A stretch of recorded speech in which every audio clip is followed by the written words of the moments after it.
UP संदिग्ध आतंकी मामले में एक बड़े खुलासे की खबर इस वक्त मिल रही है। रेलवे स्टेशन पर दिया था ज्वलनशील पदार्थ। लखनऊ के आलमनगर रेलवे स्टेशन पर ये ज्वलनशील पदार्थ दिया गया था और ज्वलनशील पदार्थ देने वाला पुलिस की गिरफ्त से बाहर बताया जा रहा है। अंदेशा ये है कि वो पाकिस्तानी हैंडलर्स के संपर्क में है। साकिब को गिरफ्तार किया गया था। लगातार पूछताछ जारी है। पाकिस्तानी हैंडलर के जरिए भारत में कई अहम ठिकानों को वो जलाने वाला था।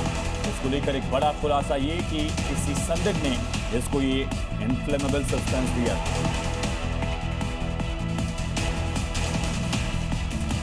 शाकिब उर्फ डेविल ने पुलिस और जांच एजेंसियों की नजर से बचने के लिए उस इंस्टाग्राम आईडी का नाम राधा कृष्णा रखा था ताकि किसी को उस पर शक ना हो।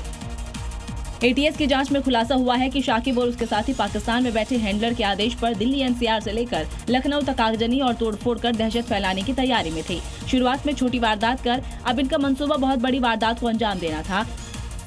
यहाँ तक कि पाकिस्तानी हैंडलर इन्हें लगातार उकसाता था कि जितना बड़ा धमाका होगा उतने ज्यादा पैसे दिए जाएंगे। जांच में खुलासा हुआ है कि पाकिस्तानी हैंडलर शाकिब को टारगेट की स्क्रीन रिकॉर्डिंग भेजता था, जिन्हें शाकिब अपने साथियों को पहुंचाता था। और इसी बीच एक बड़ी खबर है। बीजेपी के नेता संगीत सोम ने बड़ा बयान दिया। अवैध मस्जिदें गिरनी चाहिए, ये संगीत सोम की तरफ से कहा गया है। अवैध निर्माण पर कार्रवाई हो, सभी अवैध निर्माण गिराए जाएं।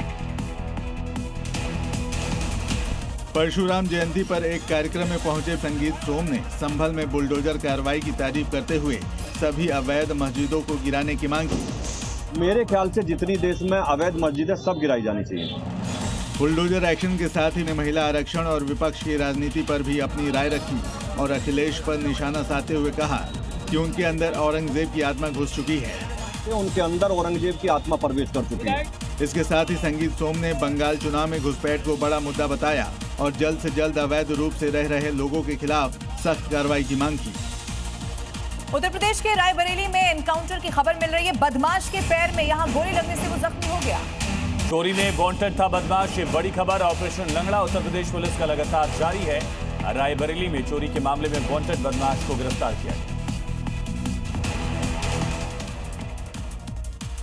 यूपी में अगर कब्जा किया तो फिर वो टूटेगा ही और आरोपी पर भी एक्शन होगा। और उसी के तहत उत्तर प्रदेश के संभल में पिछले 5 दिनों से बड़ा एक्शन हो रहा है, जिसके डर से कब्जा गैंग खुद ही अपना सामान हटाते हुए नजर आया। क्योंकि वो कब्जा गैंग जानता है कि यूपी में गलती की कोई माफी नहीं होगी, सीधे एक्शन होता है।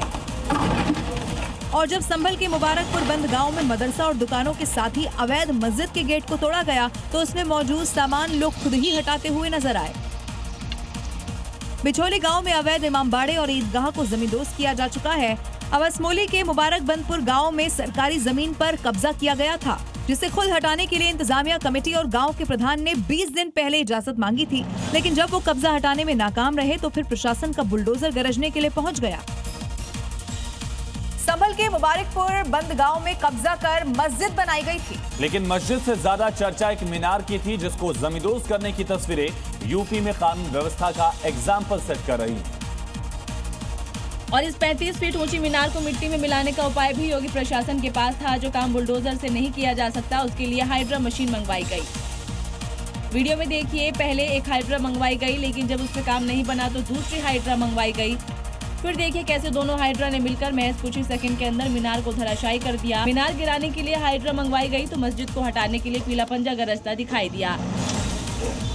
स्कूल के खेल के मैदान के 200 वर्ग मीटर तक कब्जा कर 1 करोड़ से ज्यादा की लागत से मस्जिद निर्माण कराया जा रहा था, लेकिन अब वो मिट्टी में मिल रही है।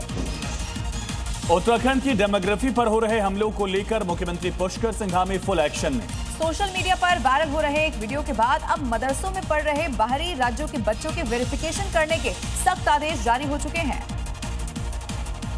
दरअसल जो वीडियो वायरल हो रहा है उसमें दावा किया जा रहा है कि एक शख्स बाहरी राज्यों से बच्चों को उत्तराखंड के मदरसों में दाखिल के लिए ला रहा था। इस वीडियो के सामने आने के बाद सीएम धामी ने देहरादून, हरिद्वार, नैनीताल और उधम सिंह नगर के डीएम को निर्देश दिए हैं, जिसमें मदरसों में पढ़ रहे बाहरी राज्यों के बच्चों का 100% वेरिफिकेशन करने को कहा गया है। साथ ही मदरसों में पढ़ने वाले बच्चों के पेरेंट्स का सहमति पत्र भी अब अनिवार्य होगा, जिसे शासन क्रॉस चेक करेगा। साथ ही मदरसों में बच्चों को लाने और छोड़ने वाले व्यक्ति की भी पूरी जानकारी ली जाएगी।